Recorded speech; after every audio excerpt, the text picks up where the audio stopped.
Good morning, class. Good morning. What we're going to do today is start off looking at mind maps or mind mapping. Now, have any of you heard about mind maps before?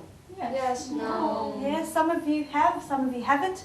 Okay, have any of you actually used mind maps in the past? No. No. Okay. You can tell me what a mind map is. It's a way of thinking. It is a way of thinking. Mind maps are diagrams which help us to generate ideas and also to organize or structure our ideas related to a topic. What I'd like to do next is look at some of the uses or the reasons for using mind maps. What are some of the reasons for using mind maps? To make a list? To make a list? Yes. We could say to brainstorm ideas. Everyone contributes their ideas, as many ideas as quickly as possible from everyone in a shorter time as we can manage. Okay, brainstorming is one of the most important uses of mind maps. What might be another use or another reason for using mind maps? It can help me take notes in the class. Okay, for note-taking. A very good reason. Mind maps help us to get an overview or a quick understanding about a subject. By using mind maps to collect the main ideas from what the teacher says, you can keep a very general understanding of a topic and understand connections quite easily and quickly.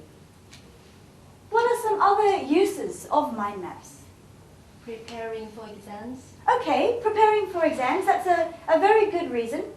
We might call this a revision.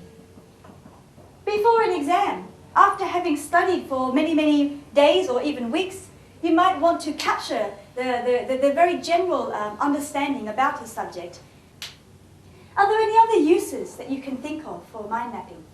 We can also use it for finding answers. For finding answers, that's a very good answer. We could call this problem solving.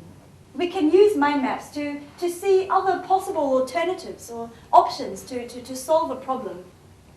Okay, next I'd like us to talk about some of the advantages or the benefits of using mind maps instead of just writing everything on a piece of paper. One of the most obvious advantages, as you can see, is that mind maps are very visual. They give us almost a picture, a different perspective in terms of a picture or a diagram of understanding information or understanding connected ideas, which is very helpful for people who like to learn from a different way. Are there any other advantages that you can think of for mind mapping? It lists the main points. They do list the main points. We could call this a quick summary. As you can see, we have main ideas throughout our mind map, not long text. And in this way, it helps us to grasp the key ideas and the key connections for mind maps or for our given subject. Are there any other advantages you can think of? To think creatively. To think creatively. That's a very good point. We could call this creative thinking. And what we mean here is basically thinking outside of the box or thinking laterally. Mind maps are illogical, and by being illogical, they encourage us to think creatively, you might say. Next, I'd like us to think about aspects of design or constructing mind maps. So far, we have completed 3/4 of our mind map about mind maps. And I'd just like you to have a look at this mind map and tell me what some of the most noticeable or striking features are that we can talk about. There is a center. There is a center. There is what we call a central word. A central word or a phrase. It might also be a sentence or a question. You might have that in the center of the board and your related thoughts spiraling or radiating out. What else do you notice about the design of this mind map? There are only words, not sentences. Exactly. There are many what we call keywords. They capture the main thought of an issue rather than a long sentence or a passage. This helps us to concentrate on the main issues and find connections between these issues as well. aspects of design do you notice here? It looks like a tree. It does look like a tree because it has branches.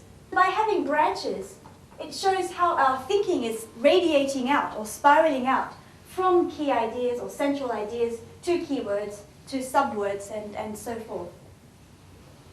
Are there any other aspects of design which you notice in this particular map? You used a lot of colors. I did. I perhaps used too many colors. I have used different color to show the different keywords or different aspects of mind mapping. You might like to use different colors to highlight different sections of a mind map or key information, or you may choose to have it all in one color. It's very much a personal choice depending on how you like to think and plan your thinking. You might also like to use images or pictures related to some of the key words, or you might even use symbols. We'll put a question mark because this again is a personal choice in how you like to design mind maps.